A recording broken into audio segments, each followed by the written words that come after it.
जिल्हा परिषद पंचायत समितीची निवडणूक सुरू आहे आणि या जिल्हा परिषद पंचायत समितीच्या निवडणुकीची मतदार यादी जी आहे ते 24/11/2025 ला अंतिम मतदार यादी प्रसिद्ध झाली। त्यानंतर नामनिर्देशन पत्र भरायची तारीख ही 21 जानेवारी होती।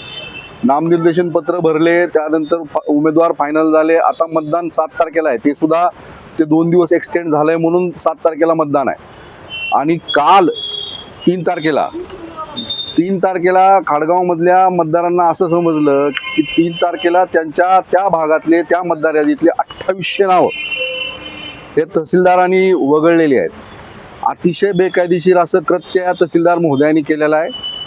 त्यांनी त्याच्यामध्ये 21 जुलै 2025 चा 16 जुलै 2025 चा एक निवडणूक आयोगाचा निर्देश पत्र आहे, त्या पत्राचा आधारे त्यांनी ती वगळण्याची कृती केली आहे। परंतु हे पत्र सुद्धा त्यांनी पूर्ण व्यवस्थित त्याचा अभ्यास न करता केलंय। त्या पत्रामध्ये एखाद्या व्यक्तीचं नाव चुकून जर अंतिम मतदार यादीत राहिला असेल किंवा त्या नावामध्ये काही दुरुस्ती असेल तर ती करता येईल। ती सुद्धा नामनिर्देशन पत्र दाखल करण्याच्या शेवटच्या दिनांकाच्या 3 वाजायच्या आत अशी तरतूद आहे।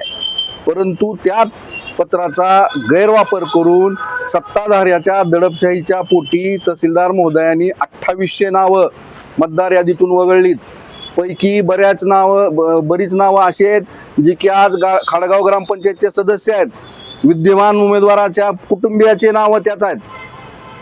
हे सत्ताधाऱ्याच्या दबावापोटी हे तहसील कार्यालय, निवडणूक निर्णय अधिकारी कुठेतरी काम करतायत असा आमचा स्पष्ट आरोप आहे।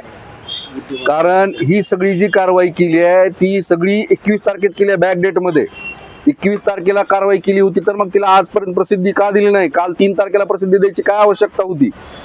आधीच केली होती तर आम्ही कागदपत्र मागतो तर आम्हाला रात्री 11 वाजेपर्यंत कागदपत्र दिली जात नाहीत।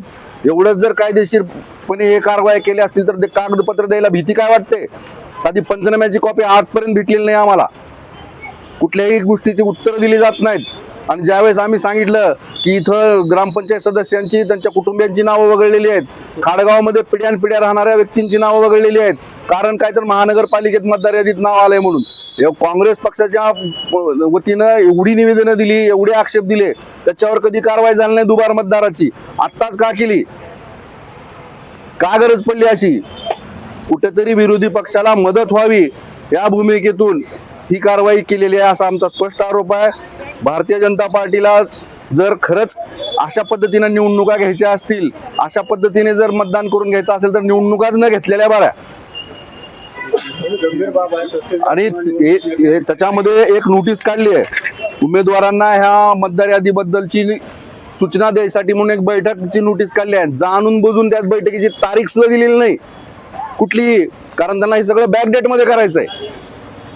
त्यांच्याकडे सीसीटीव्ही फुटेज आहे, तसं प्रोसिडिंग आहे, सगळ्या गोष्टी आहेत आमच्याकडनं। त्या मतदार यादीच्या वगळणीबाबत लेखी उत्तर घेतलंय, लेखी जबाब तिथं दिलेला आहे वकिलांच्या माध्यमातून उमेदवारांनी। हे कशासाठी केलं होतं मग 21 तारखेच्या बॅक डेट मध्ये करायला? अतिशय गंभीर बाब आहे। आम्ही याची दाद निवडणूक आयोगाकडे मागतोय, कोर्टामध्येही जाऊ आणि हे आम्ही आधी कदापि याला सोडणार नाही। याच्या मागे जे कोणी असतील त्यांना याची शिक्षा भेटल्याशिवाय राहणार नाही। अधिकारीच नाही आहेत, ही पद्धतच आहे। मागच्या वेळेस सुद्धा विधानसभेला असा अनुभव आलेला आहे आम्हाला। आणि काल पण आमचे इथं वकील दुपारी 4 वाजल्यापासून रात्री 11 वाजेपर्यंत इथं बसून आहेत, तरी कागदपत्र देत नाहीत। त्यातला एक कागदपत्र फक्त पंचनामा 3 तारखेत केलेला, त्याचे फक्त एक सिंगल झेरॉक्स काढून त्यांना सर्टिफाईड करून द्यायचे आहे, त्याच्यासाठी त्यांना वेळ नाही। अजूनही ते आलेले नाहीत, अजूनही कॉपी भेटलेली नाही, जेणेकरून कोर्टात सुद्धा जाता येऊ नये ना। अशा पद्धतीचं हे कुठेतरी षडयंत्र रचलं जाते असा आमचा आरोप आहे।